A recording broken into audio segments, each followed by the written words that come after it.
అందరికీ నా యొక్క నమస్కారాలు. నా పేరు డాక్టర్ కల్నల్ మాచెర్ల భిక్షపతి. మిత్రులారా, 10వ తారీఖు నాడు మనందరికీ ఒక శుభవార్త, ఎట్టి పరిస్థితుల శుభవార్త ఏంటి అంటే, ఫాదర్ ఫిగర్ మాననీయ honourable prime minister of India Shri Narendra Modi garu visit చేస్తున్నారు.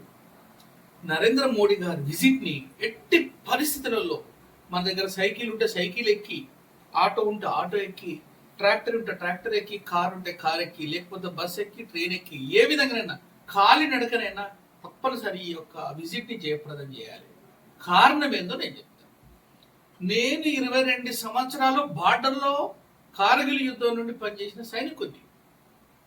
అక్కడ కాశ్మీర్లో శ్రీనగర్లో 92 బేస్ హాస్పిటల్ అంటే ఒక హాస్పిటల్ ఉంటుంది. అక్కడ పనిచేసింది నేను. జమ్మూ అండ్ కాశ్మీర్లో ఎక్కడ మరణాలు జరిగినా నా దగ్గరికి వచ్చే కేసు. నేను అప్పుడు చూసినప్పుడు ఆర్టికల్ 370 తీయక ముందుకు మనకు బార్డర్ నుండి పాకిస్తాన్ నుంచి వచ్చే ఫైరింగ్ లో, పాకిస్తాన్ ని మేము వాళ్ళతో చేసేటువంటి ఫైటింగ్ లో సోల్జర్స్ యొక్క మరణాలు గణనీయంగా ఉండేవి.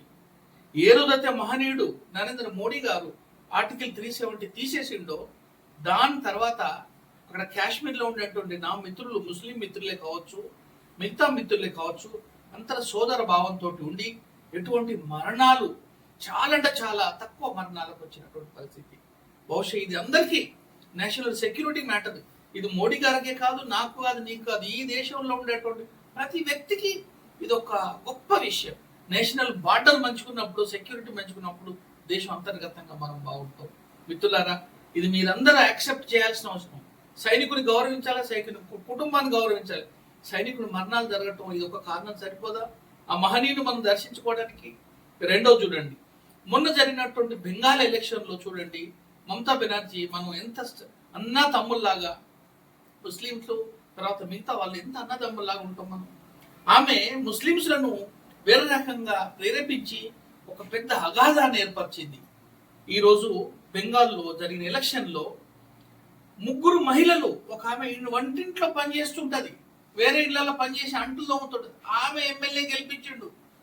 ఒక మెడికల్ స్టూడెంట్ ని ఇబ్బందులు పెట్టినటువంటి కుటుంబానికి సీట్ ఇచ్చి ఆమెను గెలిపించిండు. ఇదే విధంగా పోతుంటే ఇంకొక వ్యక్తి తృణమూల్ కాంగ్రెస్ లో బారిన పడి ఆమె ఎన్నో ఇబ్బందులు గురైనా కానీ సమాజం నిలబడిన తర్వాత ఆమె నిలబెట్టి 3 స్త్రీలను ఆయన ఎమ్మెల్యేగా చేసుకున్నాడు. చూడండి. తర్వాత ఈ రోజు మీరు ప్రత్యక్షంగా చూడండి, బార్డర్ నుండి బంగ్లాదేశ్ బార్డర్ ఎంత లైన్ కట్టిందో చూడండి. బంగ్లాదేశ్ నుండి అక్రమ వలసదారులు అందరూ వెళ్ళిపోతున్నారు. ఎట్లా విధంగా వెళ్ళిపోతున్నారు చూడండి. అక్కడ మన సంబంధించిన వాళ్ళు కారు వాళ్ళు మన మధ్యలో వచ్చేసి మన గొడవలు, మన సంపద దోచేటువంటి వ్యక్తులు ఒకే ఒక జట్కాతోటి ఆ సమస్యను ఎట్లా పరిష్కరించు చూడండి. ఆ తర్వాత అక్కడ ముస్లిం సోదరులు, హిందూ సోదరులు కలిసి ఎంత చక్కగా ఆనందంగా అక్కడ సెలబ్రేషన్ చేసుకుంటున్నారు ప్రత్యక్షంగా చూడండి. సో మనం భాయి భాయి అనుకుని, హిందూ ముస్లిం భాయి భాయి అని స్వతంత్రం తెచ్చుకున్నాం. కానీ వీళ్ళు రాజకీయ వాళ్ళ యొక్క స్వార్థం కొరకు మన మధ్య గొడవలు పెట్టించు. సో అటువంటి సమస్యని ఎంత చక్కగా పరిష్కరించున్నో చూడండి. దీంతో పాటుగా మనం మోడీ గారు చేసినటువంటి పనులు కాంగ్రెస్ వాళ్ళు చేయొచ్చు, మిగతా పార్టీలు చేయొచ్చు. మోడీ గారు చేసినటువంటి పనులు చాలా పెద్ద ఎత్తున మనకు ఇంటర్నేషనల్ లెవెల్లో గుర్తింపు వచ్చింది. దేశం 4వ ఆర్థిక వ్యవస్థగా ఏర్పడ్డది.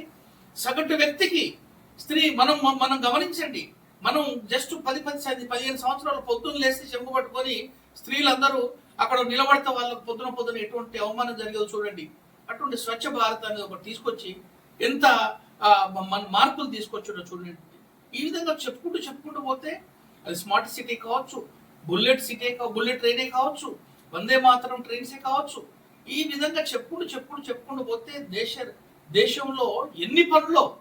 కాశ్మీర్కు ఒకప్పుడు మనం జమ్మూ నుండి ఢిల్లీ నుండి పోవాలంటే 6 రోజులు పట్టేది. ఇప్పుడు చూడండి 6 గంటలు కాదు కదా, మనం 3 నుండి 4 గంటలకు చేరుకున్నటువంటి అంత పెద్ద తీవ్రవాదులు ఉన్నటువంటి వ్యవస్థను, తీవ్రవాదులను అంతమొందించి ఆర్టికల్ 370 తీసేసి అక్కడ భూలోక స్వర్గాన్ని ఏర్పరిచి అక్కడ ఉన్నటువంటి చేతుల రాళ్ళు పట్టుకున్నటువంటి కొంతమంది యువతను ఈ రోజు భారతీయ జెండాను వాళ్ళ చేతిలో పట్టించి వాళ్ళు ఎంత ఆనందంగా కష్టపడి పనులు చేసుకుంటున్నారో, యువత ఎంత చక్కగా చదువుకుంటుందో చూడండి.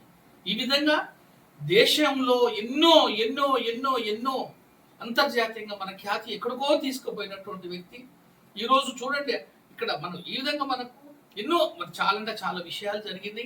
కనుక అన్ని పనులు ఇంత తక్కువ సమయంలో చేసినటువంటి ఒక మహనీయుడిని, ఒక్క మరక లేకుండా, ఒక్క మచ్చ లేకుండా, ఆయనకి ఎవరు ఆయన కుటుంబం నుంచి రాజకీయంలోకి పోలేదు. ఆయన ఎవరు తమ్ముడు లేడు, తండ్రి లేడు, భార్య లేదు, పిల్లలు లేదు. ఇది కుటుంబ రాజకీయం కాదు, వసుదేవ కుటుంబకం అని అందరు మన వాళ్ళని చేసేటువంటి, నా పిల్లలని చేసేటువంటి మహనీయుడిని మీరు దర్శించుకోవాలనేది తప్పనిసరి నేను ప్రార్థిస్తున్నా. మనం 10వ తారీఖు నాడు మళ్ళీ చెప్తున్నా, సైకిల్ ఎక్కి, ఆటో ఎక్కి, స్కూటర్ ఎక్కి, మోటార్ ఎక్కి, మనం ట్రాక్టర్ ఎక్కి, కార్ ఎక్కి, జీప్ ఎక్కి, లేకపోతే ఖాళీ నడకలను పోయి ఆ యొక్క యుగ పురుషుని మనం దర్శించుకొని ఈ యొక్క మోడీ గారి యొక్క విజిట్ ను మనం చాలా అంటే చారిత్రాత్మకమైన ఒక హిస్టారికల్ రికార్డు క్రియేట్ చేయాలనేది మీ అందరు ప్రార్థిస్తున్నాం. మీ కల్ మాచర్ల